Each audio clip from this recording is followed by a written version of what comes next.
उत्तर भारत के श्रावस्ती नगर में बुद्ध का एक विशाल विहार था, जहां लोग आकर ध्यान करते और उनकी धर्म देशना सुनते।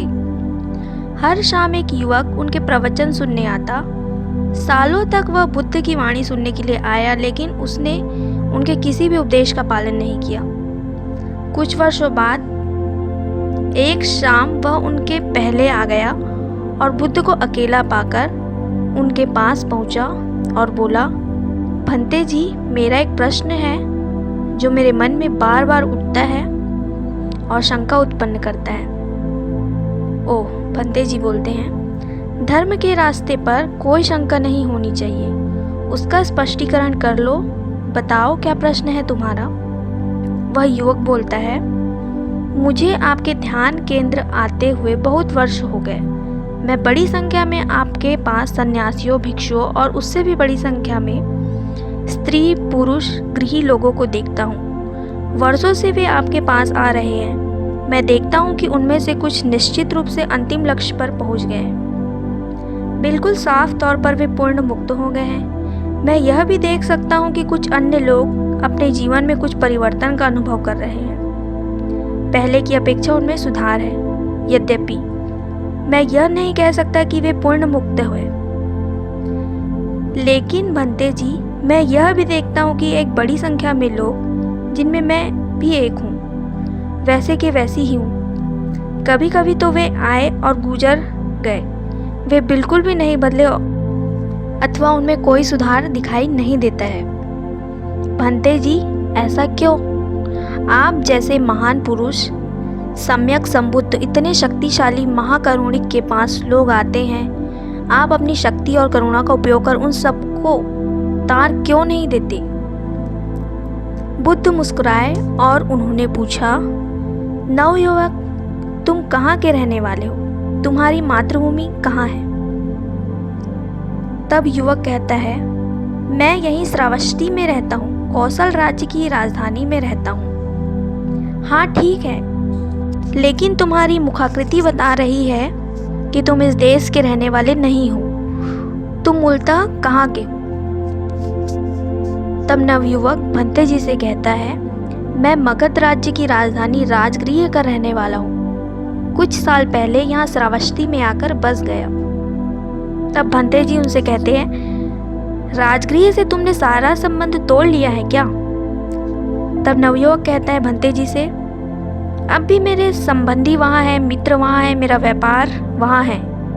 तो निश्चित रूप से तुम बहुधा श्रावस्ती से राजगृह जाते रहते होंगे, यह बुद्ध उनसे कहते हैं।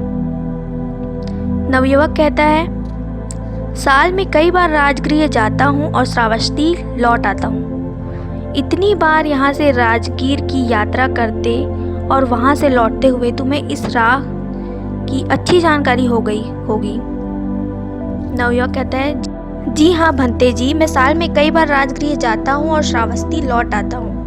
इतनी बार यहाँ से राजगीर की यात्रा करते और वहाँ से लौटते हुए तुम्हें इस राह की अच्छी जानकारी हो गई होगी, ये बुद्ध उनसे कहते हैं। तो नवयुवक उनसे कहते हैं, जी हाँ भंते जी, मैं पूरी तरह इसे जानता हूँ। मैं यह कह सकता हूँ कि यदि मेरी आंखों पर पट्टी बांध दी जाए तो भी मैं राजगृह के जाने वाले रास्ते का पता लगा सकता हूँ। मैं उस पर कितनी बार चला हूँ। फिर भंते जी उनसे कहते हैं, और तुम्हारे मित्र जो तुम्हें अच्छी तरह जानते हैं, वे निश्चित रूप से यह जानते ही हैं कि तुम राजगृह से आकर यहाँ बस गए हो। वे यह भी जानते होंगे कि तुम अक्सर राजगृह आते जाते रहते हो और तुम यहाँ से राजगृह का रास्ता पूरी तरह जानते हो। जी हाँ भंते जी, जो मेरे निकट के हैं जानते हैं कि मैं अक्सर राजगृह जाता हूँ और वहाँ का रास्ता पूरी तरह जानता हूँ। तब यह भी होता होगा कि उनमें से कुछ तुम्हारे पास आते होंगे और तुम्हें राजगृह का रास्ता पूछते होंगे। तब तुम कुछ छिपाते हो या सब कुछ साफ साफ समझाकर बता देते हो? तब युवक भंते जी से कहता है, इसमें छिपाने को क्या है? मैं जितना हो सकता है उन्हें साफ साफ समझाकर बता देता हूँ। तुम यहाँ से पूर्व की ओर चलो, फिर बनारस की ओर चलो, फिर आगे चलते रहो जब तक कि गया ना आ जाए और फिर राजगृह पहुंच जाओगे। मैं बहुत साफ साफ इसे समझा देता हूँ। और जिन लोगों को तुम इतना साफ साफ समझाते हो वे सभी राजगृह पहुंच जाते हैं, यह भंते जी नवयुवक से कहते हैं। तो नवयुवक भंते जी से कहता है, यह कैसे हो सकता है भंते जी, जो पूरा रास्ता अंत तक चलते हैं केवल वे ही राजगृह पहुंचेंगे। तो भंते जी नवयुवक को समझाते हुए कहते हैं, नवयुवक यही तो मैं तुम्हें समझाना चाहता हूँ। लोग मेरे पास आते रहते हैं यह जानकर कि यह ऐसा व्यक्ति है जो यहाँ से निर्वाण के रास्ते पर चला है, इसलिए इस रास्ते को अच्छी तरह जानता है। वे मेरे पास आते हैं और पूछते हैं, निब्बान यानी मुक्ति का क्या मार्ग है, इसमें छिपाने को क्या है। मैं साफ साफ उन्हें बता देता हूँ, यह मार्ग है। यदि कोई सिर्फ अपना सिर झुकाकर बोलता है साधु साधु साधु, बहुत सुंदर मार्ग, लेकिन मैं इस पर एक कदम भी नहीं चलूँगा, एक अद्भुत पथ, लेकिन मैं इस पर चलने का जहमत नहीं उठा सकता, तब फिर ऐसा आदमी अपनी आखिरी मंजिल तक कैसे पहुंच सकता है। अंतिम लक्ष्य पर पहुंचाने के लिए मैं किसी को अपने कंधे पर नहीं ढोता हूं। कोई भी किसी दूसरे को अपने कंधे पर ढोकर अंतिम लक्ष्य तक नहीं पहुंचा सकता।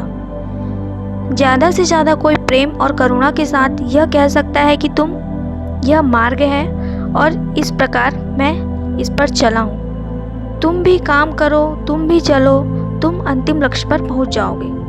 पर हर व्यक्ति को स्वयं अपने आप चलना है, मार्ग पर हर कदम अपने आप उठाना है। जो रास्ते पर एक कदम चला है वह अपने लक्ष्य के एक कदम नज़दीक पहुंच गया।